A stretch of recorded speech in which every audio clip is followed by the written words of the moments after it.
जम्मू कश्मीर में हुए एक आतंकवादी हमले में भारतीय सेना के 5 जवान शहीद हो गए हैं और 6 जवान घायल हो गए हैं। ये हमला जम्मू के कठुआ में उस समय हुआ जब सेना की एक टुकड़ी सर्च ऑपरेशन के लिए जा रही थी, लेकिन इसी दौरान आतंकवादियों ने दो तरफ से सेना के ट्रक को घेर लिया और उस पर गोलीबारी शुरू कर दी।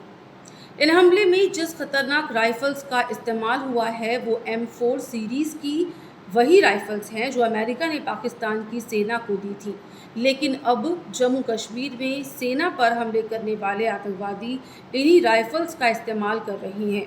और ये इसलिए ख़तरनाक बात है क्योंकि ये राइफल्स बुलेट प्रूफ वाहनों को भी आसानी से भेज सकती हैं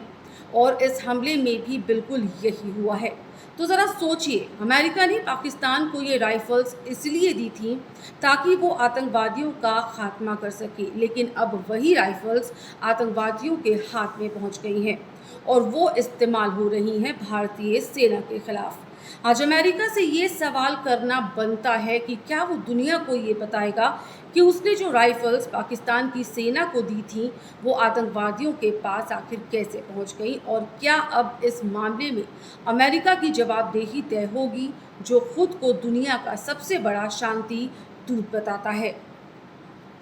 वहीं 4 जून को जब से लोकसभा के नतीजे आए हैं तभी से जम्मू कश्मीर पर अचानक से आतंकवादी हमले बढ़ गए हैं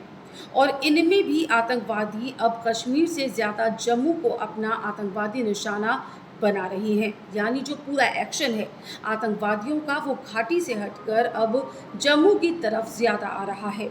वहीं 4 जून से लेकर अब तक जम्मू कश्मीर में 24 आतंकवादी हमले हुए हैं, जिनमें 18 आतंकवादी हमले जम्मू में हुए हैं और वो जम्मू जो पहले शांत था वो जम्मू अब बार बार आतंकवादी हमलों का शिकार हो रहा है। और हाल ही में आई एक रिपोर्ट में ये बताया गया है कि जम्मू में इस समय पाकिस्तान से आए 35 से 40 आतंकवादी सक्रिय हैं और ये आतंकवादी भारतीय सेना के वाहनों और उनके कैंप्स को अपना निशाना बना रहे हैं और लगातार ये हमले कर रहे हैं। और ये हमले 4 जून के बाद, यानी जब से लोकसभा चुनाव के नतीजे आए हैं, यानी जब से ये तय हुआ कि प्रधानमंत्री मोदी की सरकार तीसरी बार भी आ रही है, उसके बाद से ये आतंकवादी हमले बढ़ गए हैं। इन आतंकवादी हमलों का एक बड़ा कारण ये भी हो सकता है कि भारत में इस बार सरकार बदली नहीं है। आतंकवादियों ने बहुत चाहा, पाकिस्तान ने बहुत चाहा कि इस बार सरकार बदल जाए, लेकिन ऐसा हुआ नहीं और आतंकवादी पूरी तरह से हताश हो गए और बौखलाहट में अब वो ये हमले कर रहे हैं। और दूसरा कारण ये भी हो सकता है कि आतंकवादी लोकसभा चुनाव के दौरान जम्मू कश्मीर में ज़्यादा मतदान होने से भी काफ़ी परेशान है और उन्हें लग रहा है कि अगर जम्मू कश्मीर का माहौल बदल गया